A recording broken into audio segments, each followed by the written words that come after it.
I will chant the opening prayer. Tava kathamritam tapta jivanam kavibhiriditam kalmasapaham Shravanamangalam Srimadaatatam Bhuvi Grinanti Ye Bhurida Jana. The words of the Lord is like nectar. It brings solace, peace, and freedom to our soul. The name of the Lord has been praised and sung by great saints because it removes the impurities from our mind. Om, peace, peace, peace be unto all. We are reading from the Gospel of Sri Ramakrishna. This is our WebEx class number 3 on this holy book.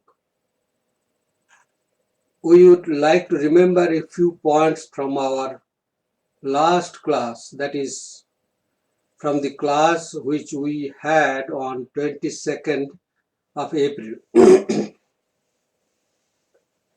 Point number 1 that we discussed that time, we said that we live in the world together with others. We are social animals. So we have some duties to be performed and responsibilities to be fulfilled. We have to perform our duties either by choice or by assignment. We saw that there are 4 kinds of duties: duty to one's own self, duty to the family, the society, and to humanity. My duty towards my own self should be the first duty. There is a wonderful word in the German language. It is called Ausbildung or practical training. We need to have some training, some practical training, how to organize our own life. This is a subject which is not taught in any school or university. If I am not a doctor, then my wish to help patients in any hospital should not be fulfilled. Number 4 point that we discussed, that our duties in the world follow moral laws. Religious principles are the strongest foundation of morality that we have seen. Let us remember that the word ethics stands for a study of morality. We should not mix them up, ethics and morality, which we usually do. Ethics is a study of morality. Then point number 5 that we discussed, we wanted to know if there was a way to escape our duty. Sri Ramakrishna said, those who have gone mad, really mad, on them no law applies. Similarly, those who have gone mad in the name of God, they are said to have transcended the laws of ethics. They too perform duties, but they don't do it for their own sake. They do it for the good of others. Sri Krishna said in the Bhagavad Gita that he, as an incarnation of God, had no duties because he did not need anything, nor did anything remain outside his ownership. There was nothing attainable by him. Still, he performed duties incessantly. The word there, atandrita, the Gita uses the word atandrita. That means without sleeping. Sleeplessly, he is busy doing his duties. This he did for the good of his own creation. One thing to be sure is that if you truly believe that whatever work or duties you do it as a service to Sri Ramakrishna, suppose, then and then alone you will see that he too, God too, works with you hand in hand. Holy Mother once lamented, "Ah me, if I had but more than two hands, I could have done much more to serve my children." At another time she said, "Do you think I work with one hand? I work with many hands." So these great teachers of humanity, they did their duties not for their own sake, but for the sake of us, their children. The next point that we discussed is that here in the Gospel we find Sri Ramakrishna as the teacher, and in the first chapter we find Mahendranath Gupta or Master Mahasaya, he was the student. And we said that the teacher and the student both are wonderful. Then we said that we should live a life which is goal-oriented. Then and then only our life will have meaning and will not be an aimless wandering. Then we read in the Gospel, in answer to the question how to live in this world, Sri Ramakrishna gave two examples. One example is the example of a maid servant, and another one the example of a mother tortoise. In the example of maid servant, we have seen that she lives with the family of her employer, away from home.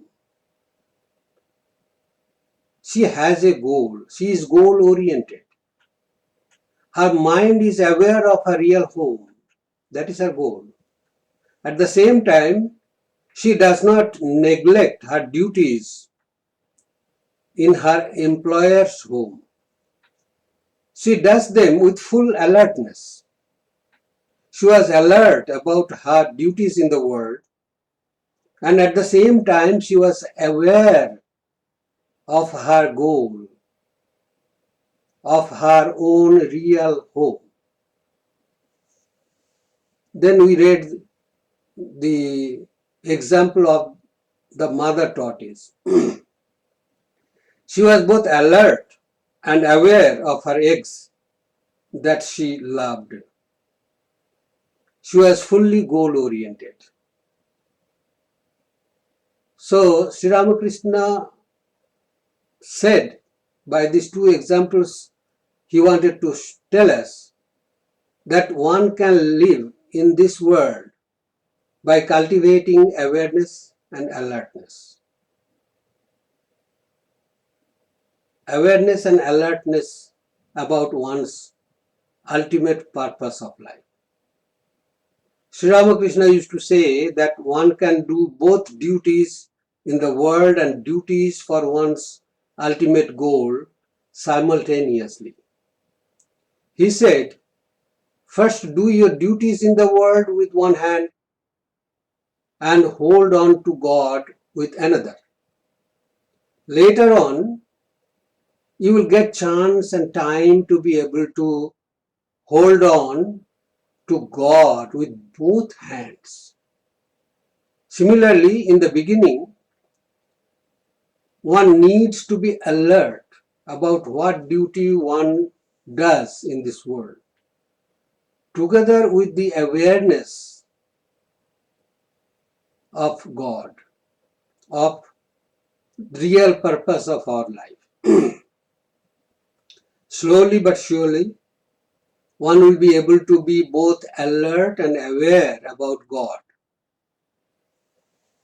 After a retreat at a place in USA, a young man asked me, "You told that I have to be always aware of God or my spiritual goal." Well, I do computer programming. To be aware of God in the midst of computer programming is impractical suggestion. I cannot do both together. Very true. You cannot do two things at a time.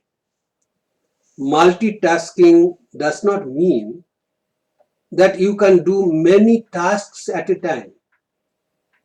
Rather, it means that you can do many things in quick succession, one after another.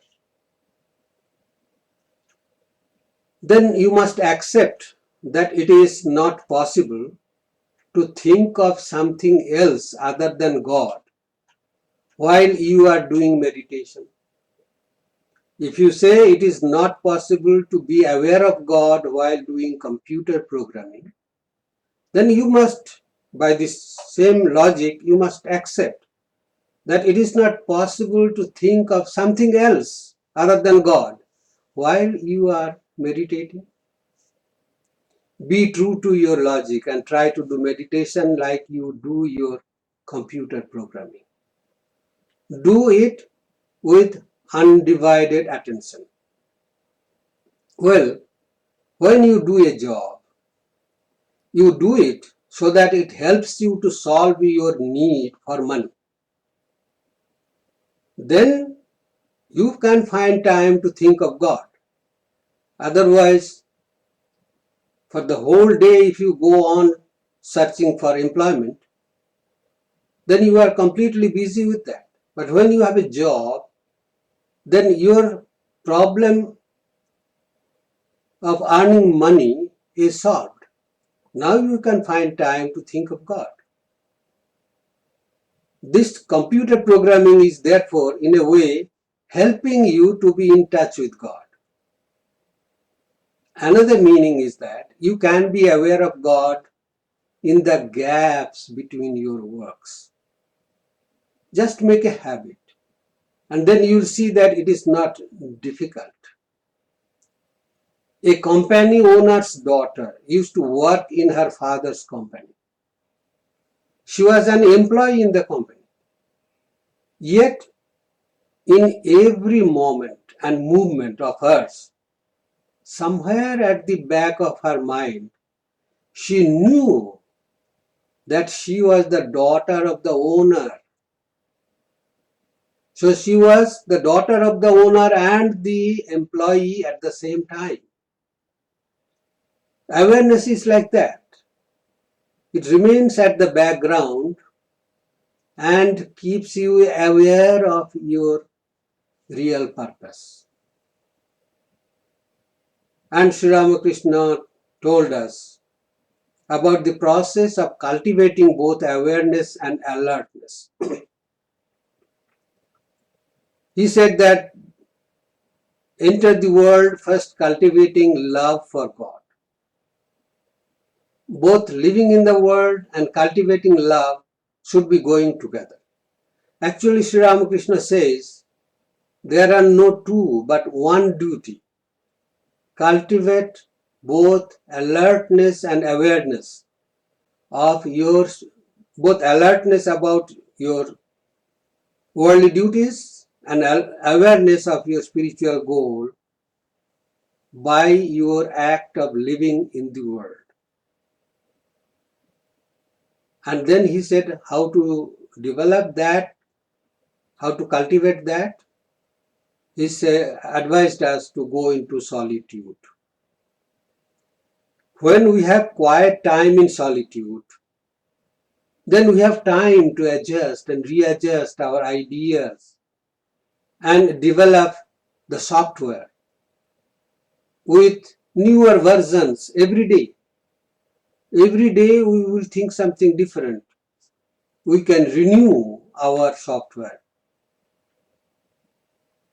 Now we come to our reading of the Gospel.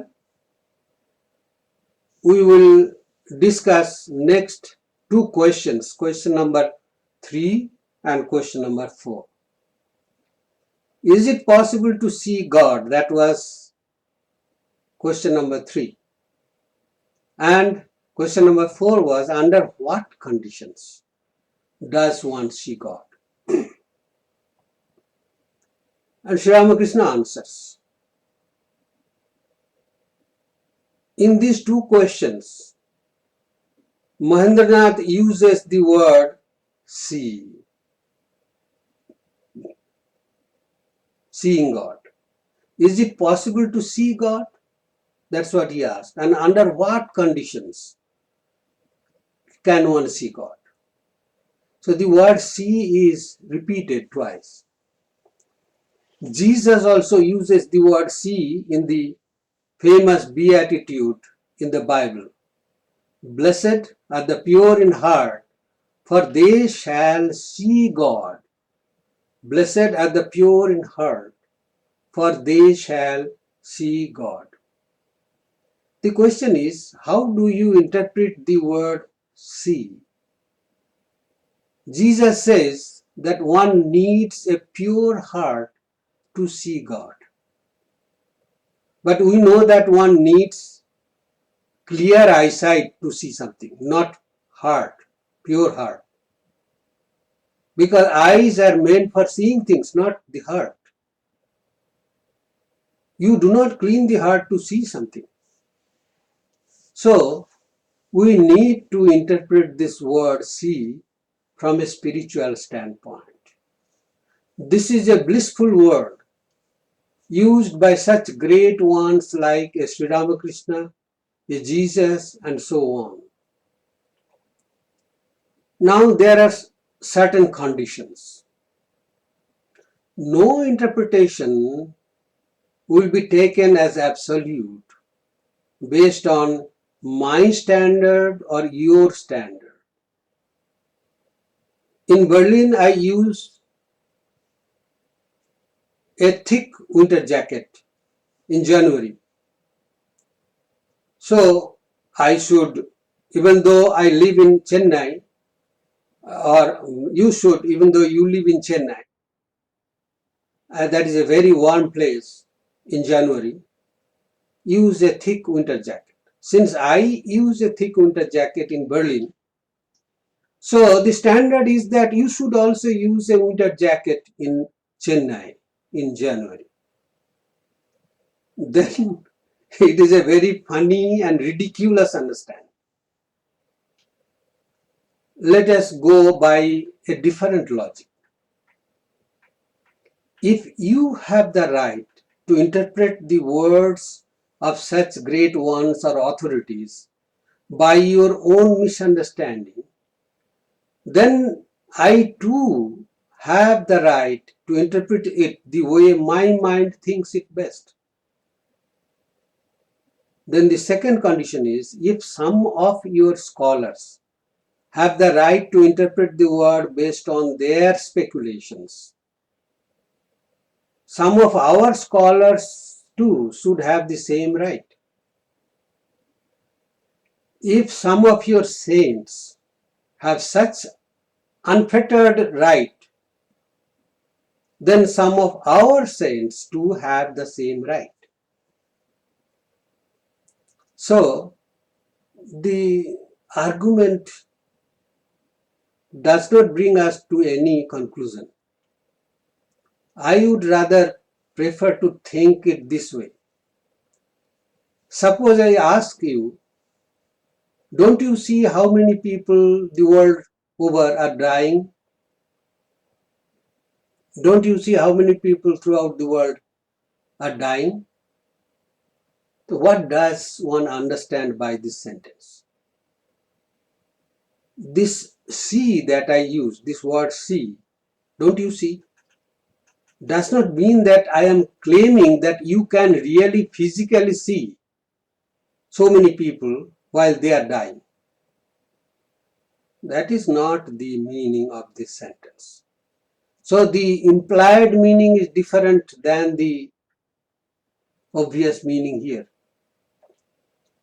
So if God can speak with a mouth and his voice can be heard, then he or she can have eyes to see and can be seen. If God has mouth to speak and that we can hear, then God should have eyes to see and we can see him. That is simple logic. And the second logic is very crushing, is that if God is all powerful, then it is within his power to assume a form to be visible to the naked eyes of the spiritual seekers. God's powers cannot be limited by somebody's denying God his free will and using his rights. This much is for our argumentation. The Gita records two types of unusual seeing. The whole Gita was seen by Sanjaya, who narrated the whole scenery in the Kurukshetra war battlefield to the blind king Dhritarashtra. Here, Sanjaya's seeing is a kind of our television, far off seeing, or Duradrishti as it is said in Sanskrit. He was seeing something happening in real time in this world, far away from where he was located. That is a kind of seeing. His physical eyes were not seeing, but still what he saw, that was about some things in this world. On the other hand, the Mahabharata records three other events of seeing which belong to the second category of seeing. One is that Mother Yashoda, the foster mother of Sri Krishna, and another that Duryodhana, Sri Krishna's cousin, saw the cosmic form of Sri Krishna. There are some episodes like that. In the event where Mother Yashoda was connected, to which Mother Yashoda was a party, she thought that the child Krishna might be sick because she saw the cosmic form of Sri Krishna in his mouth. He was a child. So she thought the child might be sick or this may do harm to the child. And Duryodhana, when he saw the same cosmic form of Sri Krishna, thought that it was a magic performed by Sri Krishna. And now, in the Gita, we see that Arjuna saw the cosmic form or Vishwarupa of Sri Krishna. That was the divine form he saw. Here, Sri Krishna tells Arjuna, you will not be able to see my cosmic form with your own physical eyes. That is not possible. So this seeing is not meant here. Seeing by our physical eyes, it is not meant here. Therefore, Sri Krishna said, I will give you a set of divine eyes and you see my divine stature, glories. Sri Ramakrishna reveals that one will have to have love eyes, love body. In Bengali, he said, Premer Chokhu, Premer Shorir. etc., in order to experience such cosmic revelations. We have to change ourselves. Suppose we are dreaming. In our dreams, we do not have the physical body, the physical eyes, and all other physical things to enjoy seeing in dream. We have mind body or psychic body, mind eyes, mind world, etc. there. So the idea is the level of our awareness changes from gross to subtle to the subtlest in order to give us otherworldly experiences in this world itself. This is called spiritual level. We have to raise our awareness to that level. And there what we see, that is something different. Sri Ramakrishna once told, to be sure, God can be seen with naked eyes. He also told Swami Vivekananda, I see God as I see you here, only more clearly. More clearly is very important. Sri Ramakrishna says more clearly because it is the same meaning of seeing as it is said by Jesus. Blessed are the pure in heart, for they shall see God. Hence, the real meaning of the word seeing is actually experiencing God spiritually. That is more convincing and fulfilling than seeing is believing. Experiencing God spiritually is more convincing and fulfilling. That is the idea we derive from this word, which has been used in these two questions, question number 3 and question number 4. So now let us take up the question number 3. Master Mahasaya Mahendranath Gupta, he asked, is it possible to see God? Sri Ramakrishna, he said, yes, certainly. Living in solitude now and then, repeating God's name and singing His glories, and differentiating between the real and the unreal. These are the means to employ to see Him, to see God. He uses some tips. One is solitude. It is like giving an opportunity to yourself to organize your interior decorations. The more you study yourself in isolation, clearer would be your vision about all the blind corners of your mind. The more you try to dwell inside yourself, clearer will be your vision about all the nook and corners in your mind which are not yet lighted up. Those dark crevices will be visible at that time. Your eyes will be accustomed to the darkness prevailing there. You will gain knowledge and then wisdom about yourself. You will be your own doctor, and that is what is called knowledge therapy. You become your own doctor. It is also a kind of practicing spiritual disciplines in solitude when we observe lives of good people and try to emulate their excellences. That is also solitude. Just learn from others' greatness and try to contemplate on that so that you imbibe those great qualities.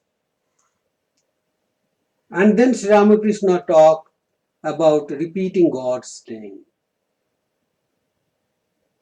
Repeating God's names means like repeating the mantra which you have received from your Guru, or chanting prayers, or contemplating on the lives and teachings of great men, great saints and sages. All these things, they come under God's name. And then he told that chant God's glories. That means think of God and think of His qualities. Like studying scriptural texts, that comes under God's glories. Singing bhajans or devotional singing, individually or in groups. Viewing religious dramas, listening to lectures on spiritual life, going on pilgrimages, all these things come under God's glories. So sing God's glories. And the last one, he says, discernment, or the act of differentiating. This we have discussed, that whether we follow the path of devotion or path of action or the path of knowledge, this is one of the things we have to practice.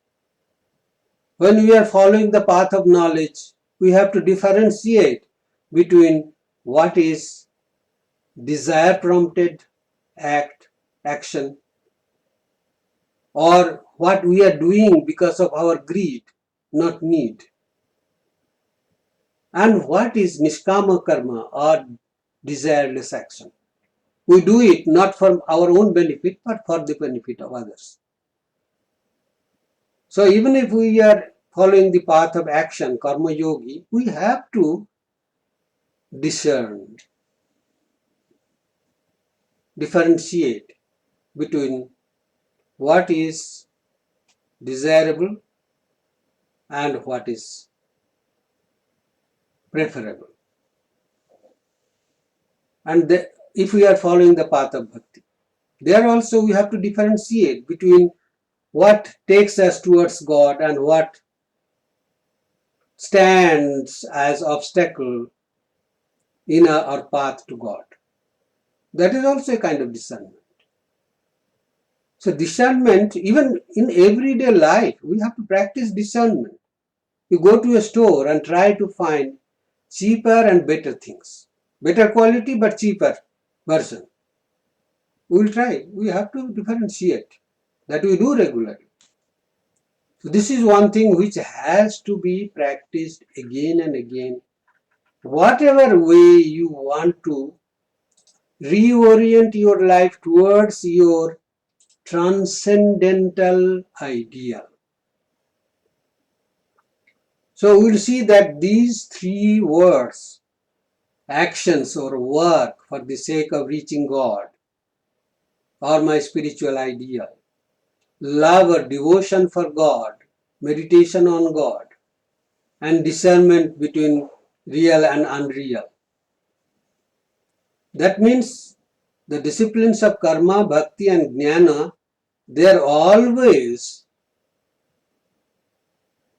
forming part of any one of these paths, any one of these ways.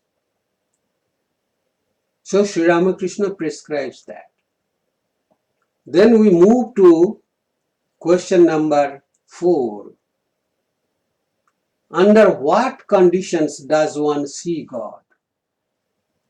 And Sri Ramakrishna goes on saying, cry to the Lord with an intensely yearning heart, and you will certainly see Him. People said, a whole jug of tears for white children. They swim in tears for money, but who weeps for God? Cry to Him with a real cry. Then Sri Ramakrishna sang the song, "Cry to your mother Shyama with a real cry you mind." That means there is an earnestness. We will come to that. Sri Ramakrishna is talking about that. The idea is that God is a conscious principle. We have to remember that. It is not some stone to whom we are praying, to which we are praying. And God is like a mother. Why like a mother? She is a mother. Now look at a common fact that happens regularly in our own homes. The child has learned how to walk with faltering steps. It has not yet properly learned how to really walk, balancing the whole body. So the child is sitting this side of the room and on the other side or across the carpet on the sofa, this father is sitting. So child is sitting this side with the mother and father is sitting that side.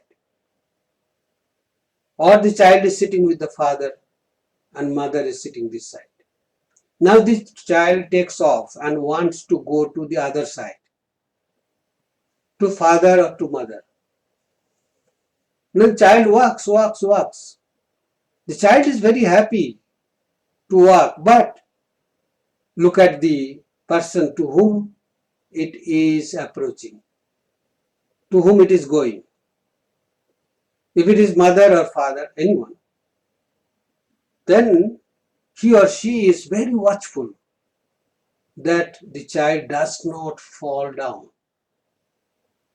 And as soon as he or she sees that the child is about to fall, then what happens? He or she jumps up and holds the child. That means God is a conscious principle. He will never allow you to fall. God is a conscious principle. Cry to him or her.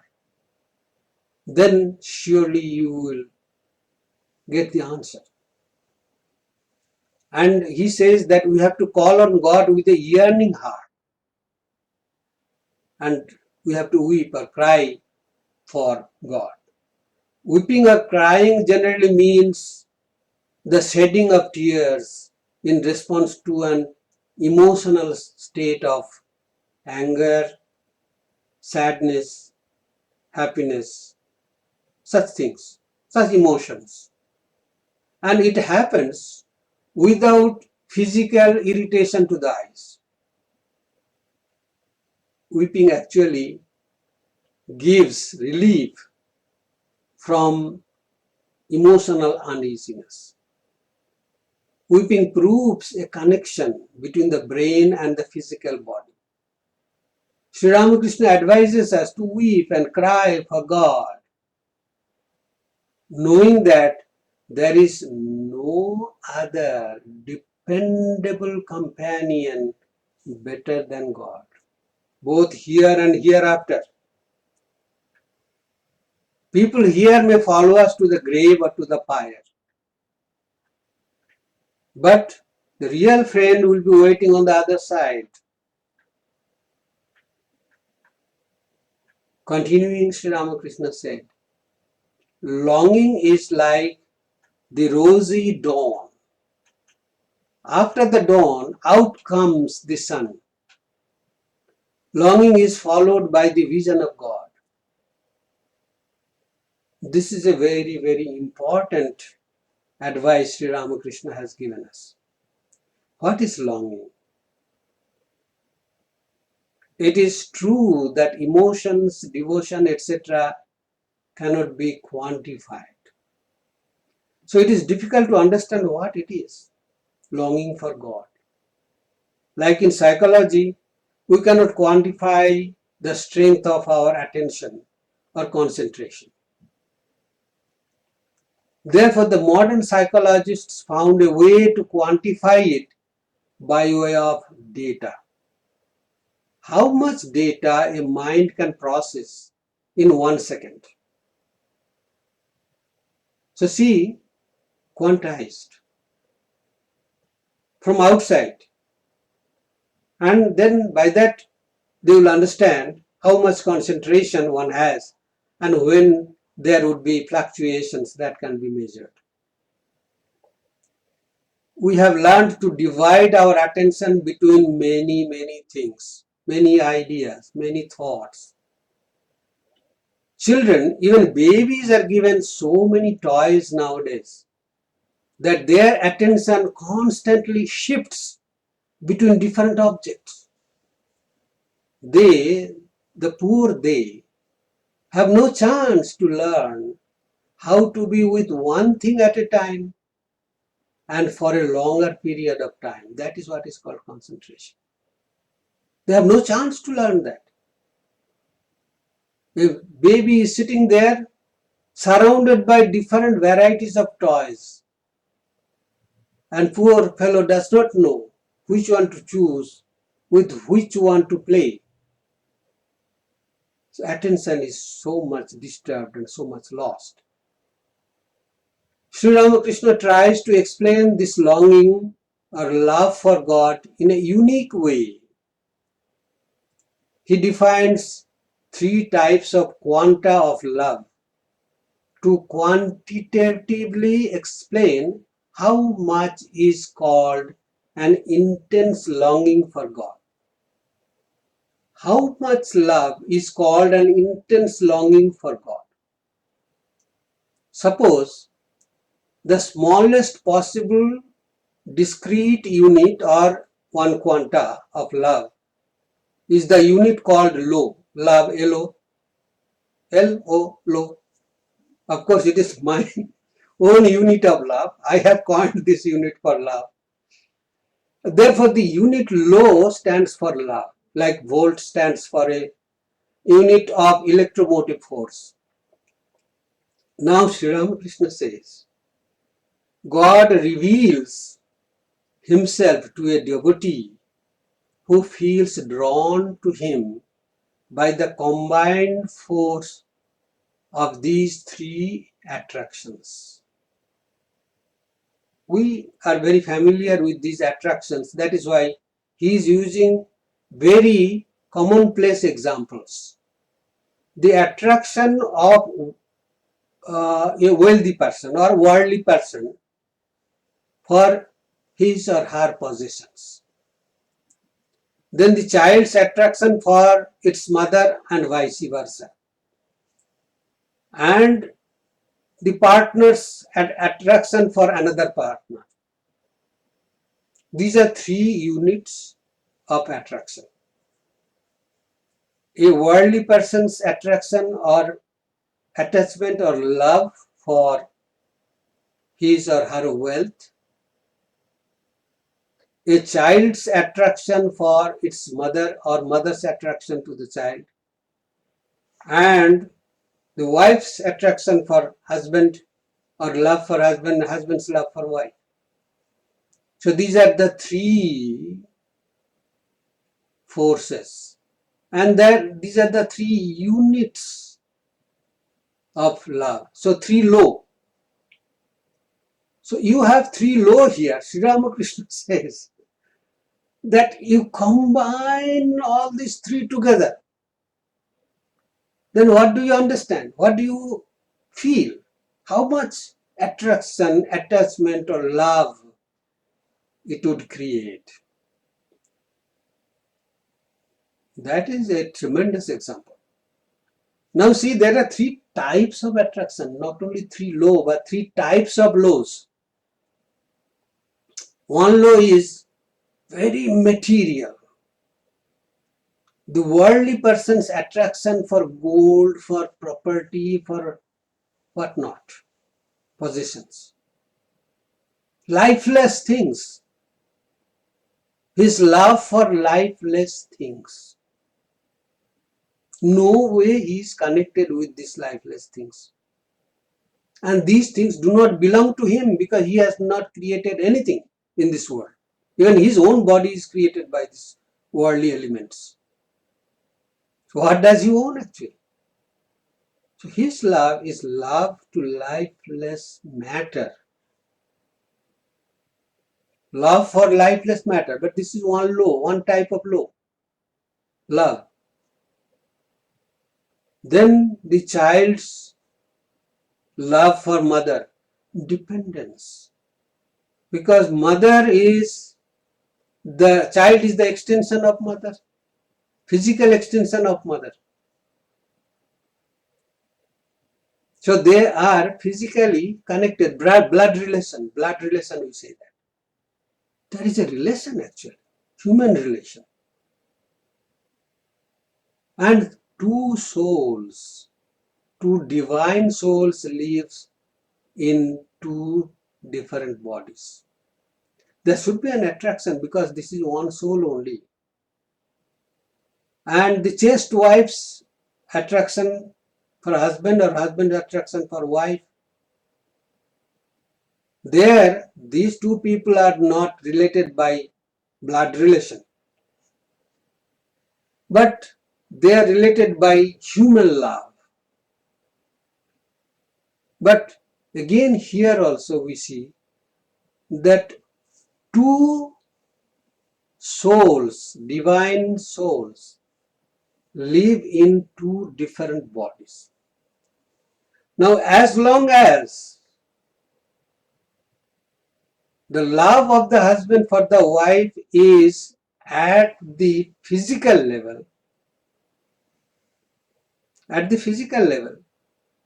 then it is not going to survive for long. Physics changes. Therefore, these two people are bound by mental equations, husband and wife. So that love is at the mental level. So see their connections, a person's connection with matter and one person's connections with another because of their extension of the same body. And here two persons connection because mentally they love each other. But if we can see that in these two loves between mother and child and two partners, if this love can be given a different orientation, a different dimension, that two divine selves live in two different bodies. Bodies are different, but the Atman self is the same. The divine self lives in two different bodies. So our relations will become spiritual relations, and no mental calculation or physical calculation will be acceptable there. We will be connected by our ideals, divine ideals. So Sri Ramakrishna says that this much love, this much quantity of love, three units of three different kinds of love, if we put them together, then that is the amount of love which is called intense longing. Then only one will see God. See, the dimension has changed from physical to mental to spiritual. Bodies will change, eyes will change, and we will see that changeless through a divine eye. That is the idea Sri Ramakrishna wants to say. So he said, then you will certainly see him. Then Sri Ramakrishna continues,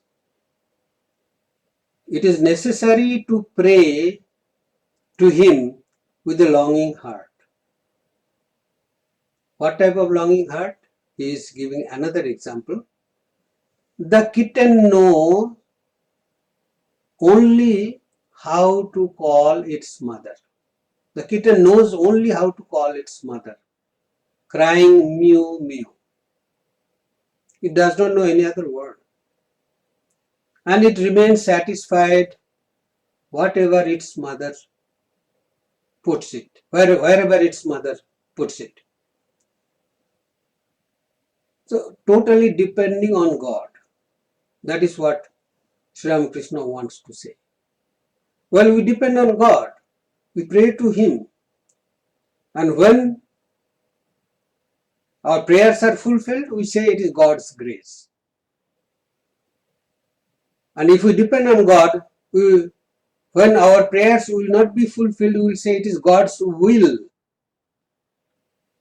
It is God's will. That is what there is a nice confession by one saint.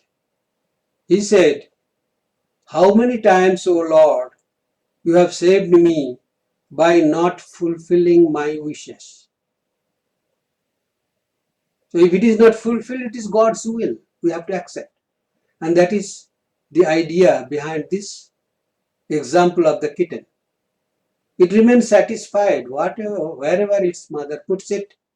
And the mother cat puts the kitten sometimes in the kitchen, sometimes on the floor, and sometimes on the bed.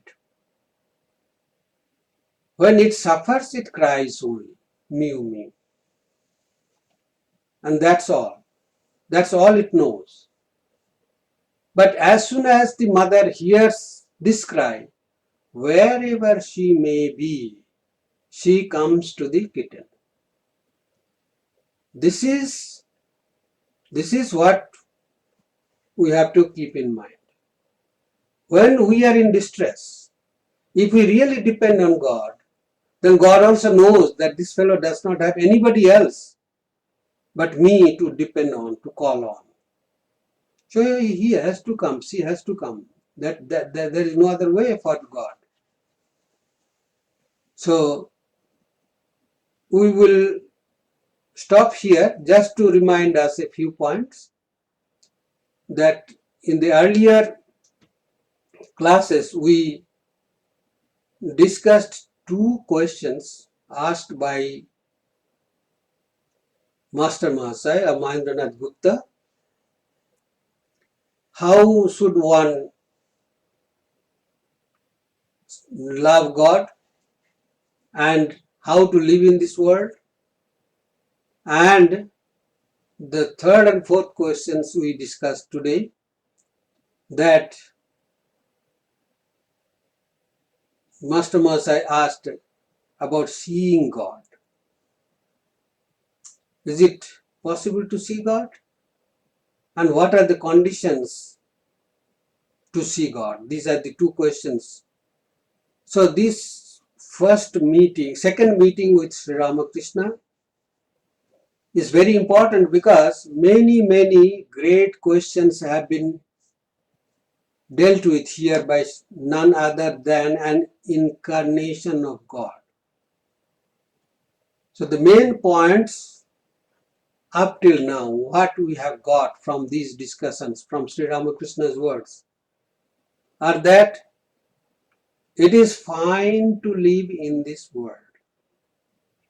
It is not wrong to live in this world. It is not wrong to do a job under a company, under an employer. But that is not the end for us. That is not the main purpose, not the goal for us. We are living a life not just to earn money and to spend it. We have to be always aware of our ultimate goal, which transcends the limits of our birth and death. Which transcends the limits of our birth and death. Where should we go if that is the question? Then we should ask another question, where from did we come? If we came from somewhere, we will go to somewhere. So therefore, we have to be aware of that ultimate purpose or ultimate goal. And we have to be alert. Sri Ramakrishna gives the examples, many examples, saying that initially you work for both. You do both. You take care of your duties in this world, at the same time you keep on remembering God. Both should go hand in hand. And a time will come when you have all the time to hold God with both hands. He uses these words. First, do your worldly duties with one hand and hold on to God with the other. And a time will come when you will be able to hold on to God with both hands. You will be both alert and aware of your ideal, about your ideal. That is the main idea behind these discussions. So, thank you very much. I say good night to you and good day, those who are from USA. I would try to remind you that please try to join the meeting or class on time. In time is fine. In time means before time. And on time means on dot. Try to be on time or in time. And we will lock participation after some few minutes. And when some people will be waiting in the lobby, after that we will allow them to come in. Our next meeting will be on Saturday. As we have announced, on Saturday we will have the class by Swami Baneshananda ji on the subject Vedanta and Dharma. That will be in the afternoon from 3:30 for 1 hour.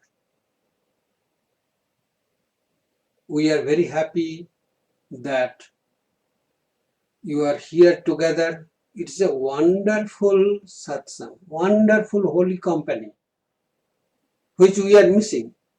Physically, we are not able to meet you, but it is so nice that we can meet you mentally.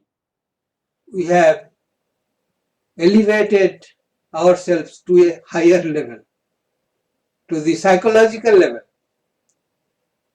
And at the psychological level, things are subtle and more extensive. It spreads more. So we pray for all those who have been suffering from this peculiar situation throughout the world. We pray for those who are undergoing suffering. We pray for the departed souls. And also we feel togetherness with those who are suffering in one way or other because of this particular situation. Shared joy is double joy. Shared sorrow is half sorrow. Our good wishes and also our togetherness is always there for you all. It is, once again, it is a wonderful, wonderful occasion to be with you.